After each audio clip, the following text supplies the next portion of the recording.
निर्जला एकादशी की व्रत कथा। एक बार भीमसेन व्यास जी से कहने लगे, हे पितामह भ्राता युधिष्ठिर, माता कुंती, द्रौपदी, अर्जुन, नकुल और सहदेव आदि सभी एकादशी का व्रत करने को कहते हैं, परंतु महाराज मैं भगवान की भक्ति पूजा आदि तो कर सकता हूँ, दान भी दे सकता हूँ, लेकिन भोजन के बिना नहीं रह सकता।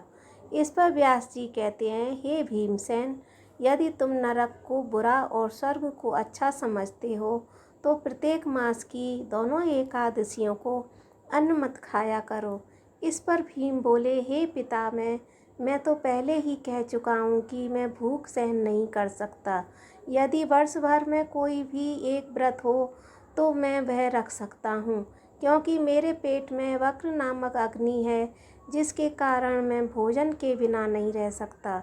भोजन करने से वह शांत रहती है, इसलिए पूरा उपवास तो क्या मेरे लिए एक समय भी बिना भोजन के रहना कठिन है।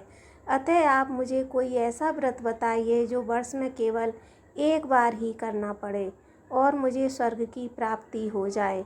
इस पर श्री व्यास जी विचार करने लगे कि हे पुत्र, बड़े बड़े ऋषियों ने बहुत शास्त्र आदि बनाए हैं, जिसमें बिना धन के थोड़े परिश्रम से ही स्वर्ग की प्राप्ति हो सकती है।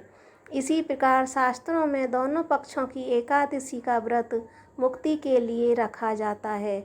ऐसा सुनकर भीमसेन घबराकर कांपने लगे और व्यास जी से कोई दूसरा उपाय बताने की विनती करने लगे। कहते हैं कि ऐसा सुनकर व्यास जी कहने लगे कि वृषभ और मिथुन की मकर संक्रांति के बीच ज्येष्ठ मास के शुक्ल पक्ष की जो एकादशी आती है उसका नाम निर्जला है। इस एकादशी में अन्न तो दूर, जल भी ग्रहण नहीं किया जाता। तुम उस एकादशी का व्रत करो। इस एकादशी के व्रत में स्नान और आचमन के सिवा जल का प्रयोग वर्जित है। इस दिन भोजन नहीं करना चाहिए और ना ही जल ग्रहण करना चाहिए, क्योंकि भोजन करने से व्रत टूट जाता है और एकादशी में सूर्योदय से शुरू होकर द्वादशी के सूर्योदय तक व्रत रखा जाता है। यानी व्रत के अगले दिन पूजा करने के बाद व्रत का पारण करना चाहिए। व्यास जी ने भीम को बताया कि इस व्रत के बारे में स्वयं भगवान ने बताया था कि यह व्रत सभी पुण्य कर्मों और दान से बढ़कर है। इस व्रत को मनुष्य समस्त पापों से मुक्त हो जाता है। निर्जला एकादशी की व्रत विधि। एकादशी के दिन प्रातः सूर्योदय के साथ ही स्नान ध्यान करना चाहिए और इसके बाद भगवान विष्णु की पूजा करनी चाहिए। पूरे दिन भगवान स्मरण ध्यान जाप करना चाहिए।